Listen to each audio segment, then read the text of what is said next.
যদি পা ধরতে হয় ধরবো। আসেন, জীবনে বিশেষ করে দুইটা পাপ আমরা কেউ করব না ইনশাল্লাহ। বলেন, আপনাদেরকে খুব কষ্ট হচ্ছে? দুইটা পাপ জীবনে করবেন না। সবাইকে অঙ্গীকার করতে হবে আজকে। কয়টা? শুনেন, আপনি এক ওয়াক্ত নামাজ পড়েন নাই, আল্লাহ চাইলে মাফ করে দিবে। ভুলে জেনা করে ফেলেছেন, আল্লাহ চাইলে মাফ করে দিবে।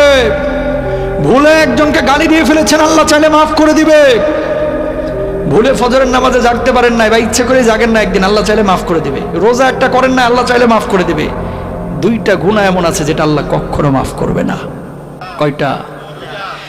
এক নাম্বার হচ্ছে বান্দার হক নষ্ট করা, দুই নাম্বার হচ্ছে শিরক করা। প্রিয় ভাইরা আমার, কলিজার টুকরা আমার, খবরদার, ভাইয়ের সম্পদ হয়ে ভাইয়ের সম্পদ নষ্ট করেন না, ভাই হয়ে ভাইয়ের সম্পদ নষ্ট করেন না, ভাই হয়ে বোনের সম্পদ মেরে দিয়েন না, আরেকজনের হক নষ্ট করে আরেকজনের জমি দখল করেন না। আল্লাহর কসম করে বলে, কিয়ামতের ময়দানে আপনি মাপ পাবেন না। বিশ্বনবী বসে আছেন এইভাবে, আল্লাহর নবীর কাছে একজন সাহাবীর লাশ আনা হলো। নবীজিকে বলা হলো, নবীজি তার জানাজার নামাজটা পড়ায় দেন। আল্লাহর নবী বললেন, না, তার জানাজার নামাজ আমি পড়াবো না। সাহাবীরা বললেন, নবীজি কেন তার জানাজার নামাজ আপনি পড়াবেন না? রাহমাতুল লিল আলামিন বিশ্বনবী সাল্লাল্লাহু আলাইহি ওয়াসাল্লাম বললেন, ওই ব্যক্তি ছিল ঋণগ্রস্ত, ঋণ পরিশোধ করে নাই, এই কারণে আমি নবী তার জানাজার নামাজ পড়াবো না। বলুন আল্লাহু আকবার। পা ধরা লাগলে ধরবো। আজকে একটা কথা বলে যাই, আপনারা অনেক মানুষ এখানে বসে আছেন যারা পৈতৃক ভিটার বোনের সম্পত্তিটা এখনো বুঝায় দেন নাই। অস্বীকার করতে পারবেন? বাপের বাড়ির সম্পদ যেটা বোনদের হক ছিল দেন নাই। আল্লাহর কসম করে বলি, 36 বার উমরা করে জান্নাতে যেতে পারবেন না। চ্যালেঞ্জ করলাম আপনাকে। আল্লাহ তাআলা বান্দার হক নষ্ট করলে এটা গুনাহ মাফ করবে না। ঘুষ দিয়ে চাকরি নিছেন, আছে না ঊর্ধ্বতন কর্মকর্তা, 50 জনের থেকে 3 লাখ করে টাকা নিছে, ঘুষ দিয়ে চাকরি দিবে তাই 13 লাখ করে টাকা নিছে, চাকরি একটারও দেয়নি, মারা গেছে। আরেকজনের জমি দখল করে জাল দলিল করে নিজের নামে লিখে নিছে, আছে না? টাকা ঋণ নিছে 20,000, কয় 3 দিন পরে দেব, 3 দিন আর হয় না, টাকা তো দেয় না, উল্টা আরো ফাপড় নাই। কথা বলেন, আছে না নাই?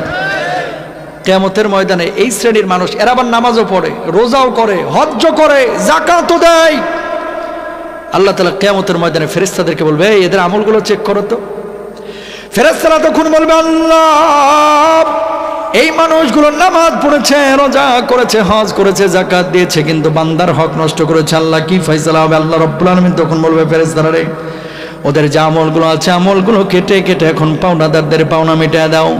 যখন পাওনাদারদের পাওনা মিটিয়ে দেওয়া হবে, আমার আল্লাহ রাব্বুল আলামিন তখন ফেরেশতাদেরকে বলবে, এখন আমলের কি অবস্থা? ফেরেশতারা তখন বলবে, আল্লাহ, এই মানুষগুলোর জান্নাতে যাওয়ার জন্য যথাযথ আর আমল নাই, আমলের পাল্লাটা শূন্য হয়ে গেছে। আল্লাহ রাব্বুল আলামিন তখন বলবে, যত বড় হাজি হোক, নামাজি হোক, শিকলে বেঁধে বেঁধে এই মানুষগুলোকে জাহান্নামে নিক্ষেপ করো। বলুন নাউযুবিল্লাহ। একজন মানুষের গাছের ডাব চুরি করে খাইছেন, আম চুরি করে খেয়েছেন, আরেকজনের হক নষ্ট করেছেন। করেন না ভাই? আরে কয়দিনের দুনিয়া, কয়দিনের দুনিয়া? আগে মাইরে খাইছেন 50 লাখ, আর এখন মসজিদে খালি দান করতেছেন 20,000 করে, খালি 2 লাখ করে। এত সোজা না আল্লাহর জান্নাত? তোমার জন্য মসজিদে দানের চাইতে যার হক নষ্ট করেছো, এর হক বুঝিয়ে দেওয়া আরো আগে বেশি জরুরি। ঠিক কিনা? তিতা লাগবে এই ওয়াজ। এই হুজুর এর লাগে অনেকে পছন্দ করে না, আনছি আপনারা হুজুর তাফসির করার লাগে, কি বাড়া ভাতে সাইড হালতেছেন। এই হুজুর অনেকে পছন্দ করে না, কই এই ওয়াজের দরকার কি? আপনার কাছে রিকোয়েস্ট ভাই, আপনি মাপ পাবেন না। আপনি যত বড় মুফতি নিয়ে আসেন, হক মারার গুনাহ শুধু তওবা দিয়ে আল্লাহ মাফ করে। ও বাঁচতে কইতেছেন কেন? হক মারার গুনাহ শুধু তওবা দিয়ে আল্লাহ মাফ করে। মাফ তখনই পাবেন যার হক মারছেন এর হকটা বুঝিয়ে দিবেন, অথবা ও যখন আপনারা মাফ করে দিবে। কেন আপনি বুঝেন না? নামাজ যে ফরজ, এটা আছে কোথায় কোরআনে? সবাই বলেন, নামাজ ফরজ আছে কোথায়? হজ ফরজ আছে কোথায়? রোজা ফরজ আছে কোথায়?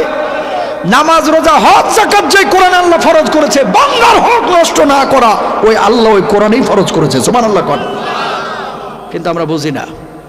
আগে আকাম কুকাম হারাম টারাম সব খাইছে, এখন আইসা মনে করেন মসজিদের ছাদটা ঢালাই দিয়ে দিছে, আছে না? অস্বীকার করতে পারবেন, বাংলাদেশে যত মসজিদ আছে না হলে 15 থেকে 20% মসজিদের কমিটির মধ্যে ভূত আছে, ভূত। হয় সুদ খায় না হলে ঘুষ খায়, আছে না নাই? হুজুর এখন খায় না, আগে খাইছি। তো আগে যে খাইছেন ওটার খেসারত কিভাবে দিবেন? হক মারার গুনাহ তো আল্লাহ মাফ করবে না। তাহলে কি করতে হবে? যাদের হক নষ্ট করেছেন এদেরকে খুঁজে বাইর করে হকগুলো আগে বুঝাইতে হবে। বোনেরা বাপের বাড়ির সম্পদ চাইতে এলে কয়, কিরে জরিনার মা, বাপের বাড়ির সম্পদ নিতে হয় না, এই যে আসছিস যাচ্ছিস খাচ্ছিস বসছিস এটাই তো বালা, বাপের বাড়ির সম্পদ নিস না, আছে না? এদিকে বোনদের সম্পদ দেয় না, ওইদিকে প্রতি বছর উমরা করছে। তোমার উমরা মক্কা শরীফে দাফন হবে, বাংলাদেশে আর আনতে হবে না। জান্নাত এত সোজা না। হক বুঝা দিবেন তো ইনশাল্লাহ? মনে রাখবেন, হারাম যেদিন থেকে খাবেন আরাম তুলে নেবে কে? এলাকায় ইমাম সাহেবের বেতন দেন 10,000, একটা রিক্সাওয়ালা, অটোওয়ালা, সিএনজিওয়ালা টাকা কামায় 15,000 20,000। কই ঘুমেতে কোনো ঝামেলা নাই ওদের, ট্যাবলেট খায় ঘুমানো লাগে না। আর গরুর গোশত ও মাশাল্লাহ 1 কেজি দিলে ওটাও হজম করে ফেলতে পারে। কুমিল্লার রসমালাই ও 1 বাটি খাইতে পারে, কোনো সমস্যা নাই। হারাম খাওয়া শুরু করবেন, ডাক্তার কইবে 1/2 কাপের বেশি ভাত খাইতে পারবেন না। কথা কন না? রসমালাই খাবেন আপনি, সম্ভবই না। কারণ নানাবিধ শরীরে অসুস্থতা দিয়ে দিবেন কে? জোরে বলেন কে? মানুষের অশান্তি হয় কেন জানেন? 5টা কারণে। কয়টা বলেন? কয়টা? জোরে বলেন কয়টা? এবং মুহাদ্দিসিনরা বলছেন এই 5 কারণে দেশের মধ্যে, সমাজের মধ্যে দুর্ভিক্ষ আসে। আল্লাহু আকবার করেন। সংক্ষেপে বলে দিই।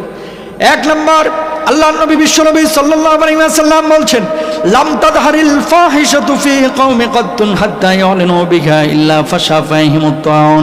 কোন সমাজের মধ্যে যখন অশ্লীলতা বেড়ে যাবে, জিনা ব্যভিচার বেড়ে যাবে, ওই সমাজের মধ্যে নিত্য নতুন রোগ ঢুকায় দেবে। এমন রোগ আল্লাহ রাব্বুল আলামিন দিবেন যে রোগগুলো সম্পর্কে কোনো মানুষ কখনোই জানতো না।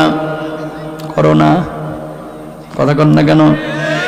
এমন রোগ আল্লাহ রাব্বুল আলামিন দুনিয়ার বুকে দিয়ে দিবেন, আপনি মানজার ব্যথায় ঘুমাইতে পারতেছেন না, ডাক্তার রোগ ধরতে পারে না। বুকের ব্যথায় ঘুমাইতে পারেন না, ডাক্তার রোগ ধরতে পারবে না। অদৃশ্য নিত্য নতুন রোগকে আল্লাহ রাব্বুল আলামিন আপনার আমার উপরে চাপায়া দিবেন যখন অশ্লীলতা বেড়ে যাবে। বলুন নাউযুবিল্লাহ। 2 নম্বর, আল্লাহর নবী বলছেন, ওয়ালাম ইয়ানকুসুল মিকয়ান ওয়াল মিজানা ইল্লা উখিযু বিসসিনিনা ওয়া শিদ্দাতিল মাউনাতি ওয়া জাওরি সুলতানি আলাইহিম। কেউ যখন মাপে কম দিবে, ওজনে কম দিয়ে হারাম উপার্জন করবে, মানুষকে যখন ঠকাবে, আল্লাহ রাব্বুল আলামিন ওই সমাজের উপরে দুর্ভিক্ষ দিবেন, ওই সমাজ থেকে শান্তি তুলে নেবেন। আর আল্লাহ রাব্বুল আলামিন ওই হারামখোরদের আরামকেও তুলে নেবেন। বলুন নাউযুবিল্লাহ।